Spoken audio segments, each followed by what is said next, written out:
Hello all, I am Dr. Vibhash Kumar Vaid, and today in this video we will going to discuss about the attachments of the femur. So student, in our previous video we have already discussed the anatomical site determination and the bony feature of the femur. Now we will going to discuss about the attachments. You can see here, this is a head of the femur and you can see a depressed area, and this area is known as the fovea of the femur. This fovea of the femur which provide attachment to the ligament of the head of femur, and this ligament of the head of the femur is also known as round ligament or ligamentum teres femoris. Then this is the greater trochanter, and this greater trochanter, this is the anterior part of the greater trochanter, this is the lateral, this is the posterior, and this is the apex of the greater trochanter.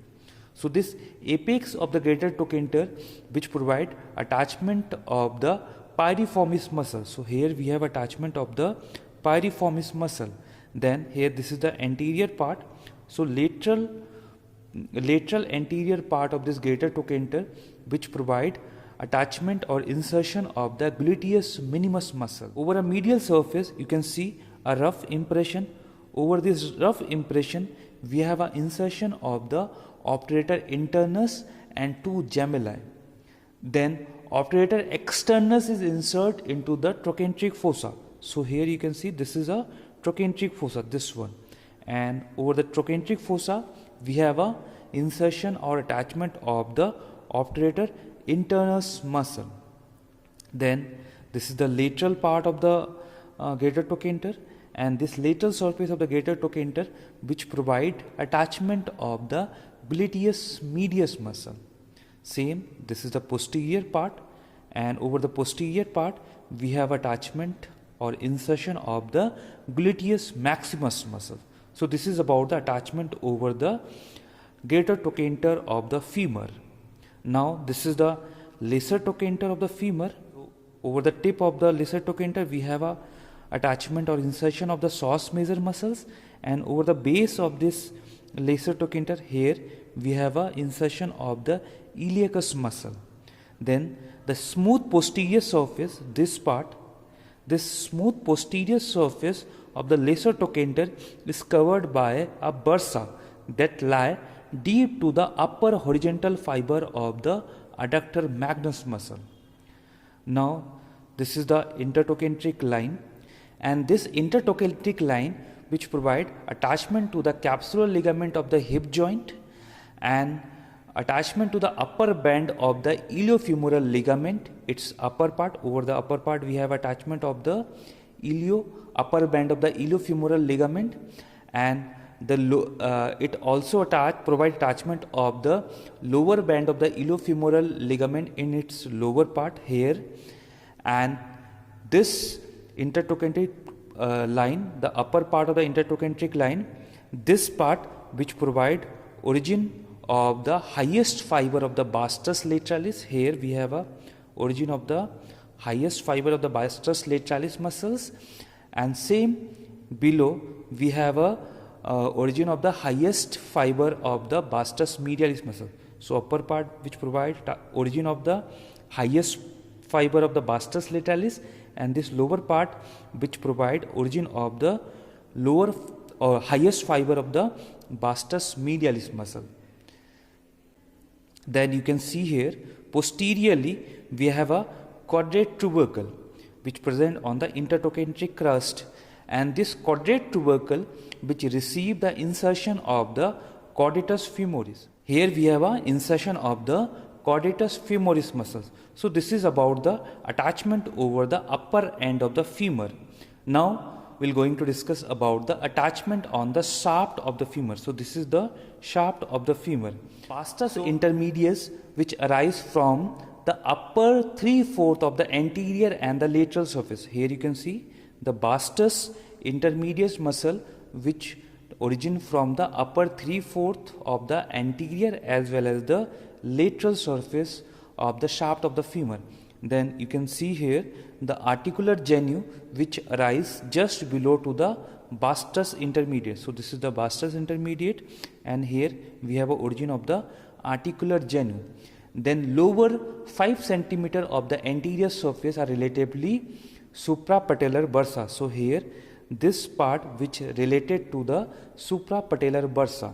Then this vastus lateralis which takes origin from the upper part of the intertrochanteric line, the anterior and lateral basal part of the greater trochanter, and this lateral border of this shaft of the femur. So this area which provide origin of the vastus lateralis. Same the vastus medialis which takes origin from the lower part of the intertrochanteric line, and then the spiral lines from here, and the medial lip of the linea aspera. So this up to the supracondylar line. So this area which provide origin of the vastus medialis muscle.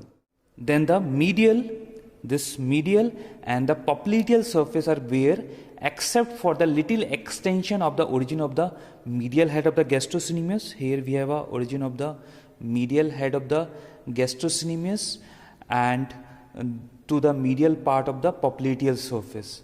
So here we have a origin of the medial head of the gastrocnemius.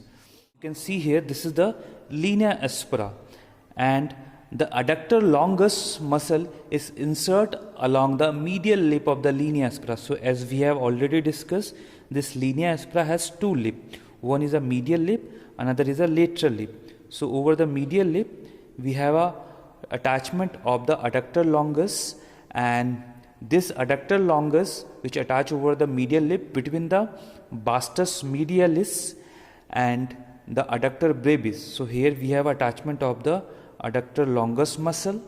Then adductor brevis muscle is insert into the line extending from the lesser trochanter. So here this part, here we have a origin of the adductor brevis, and the fiber of the adductor brevis muscle which located behind the pectineus and the upper part of the adductor longus. Then the adductor magnus. Adductor magnus is the largest muscle or hybrid muscle. Adductor magnus is insert into the medial margin of the gluteal tuberosity, the linea aspera and the medial supracondylar line. So this is the medial supracondylar line. Up to this medial supracondylar line we have a origin of the adductor magnus muscle. Then pectineus muscle is insert into the line extending from the lesser trochanter to the linea aspera. So from here we have a origin of the pectineus muscles, and the deeper fiber of the lower half of the gluteus maximus which attach over this gluteal tuberosity. So here we have a insertion or attachment of the deeper fiber of the lower half of the gluteus maximus muscle. Then on the lateral aspect, so this is about the attachment over the medial aspect, and if we talking about the attachment of the lateral aspect of the linea aspera, so here first we have attachment of the short head of the biceps femoris which arise from the lateral lip of the linea aspera between the vastus lateralis. This is the attachment of the vastus lateralis and the adductor magnus. So here we have attachment of the short head of the biceps femoris. Then medial intermuscular septa attach over the near the medial lip, and the lateral intermuscular septa attached near the lateral lip, and it extend to the supracondylar ridge. Now the lower end, here you can see this is the lower end of the femur, and this lower end of the lateral supracondylar ridge, here this is the lateral supracondylar ridge, and this area which provide origin of the plantaris muscle. So here we have attachment of the plantaris muscles above and the upper part of the lateral head of the gastrocnemius below. So here we have attachment of the upper part of the lateral head of the gastrocnemius, and above we have attachment of the plantaris muscle. This is the popliteal surface, and this popliteal surface is covered with the fat and form the floor of the popliteal fossa. The origin of the medial head of the gastrocnemius extending to the popliteal surface just above to the medial condyle. So here this muscle which extending just above to this medial condyle. Now the attachment of the lateral condyle. So here this is the lateral condyle, and this lateral condyle which provide attachment of the fibular collateral ligament of the knee joint is attached to the lateral part of the epicondyle. Then the popliteus arise from the deep anterior part of the popliteal group. Here you can see this is the popliteal group. At deep anterior part of the popliteal group, this area which provide attachment or origin of the popliteal muscles.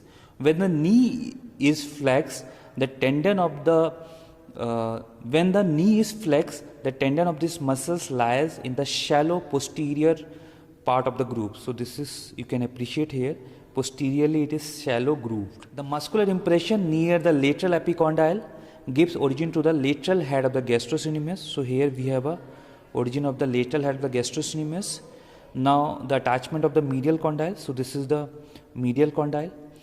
The tibial collateral ligament of the knee joint is attached to the medial epicondyle. So this is the medial epicondyle. Over the medial epicondyle we have attachment of the tibial collateral ligament. Then the adductor tubercle, here you can see this is the adductor tubercle, and this adductor tubercle which receive the insertion of the hamstring part of the ischial head of the adductor magnus. So this is about the attachment of the femur. I hope all of you understood the topic. Thank you for watching.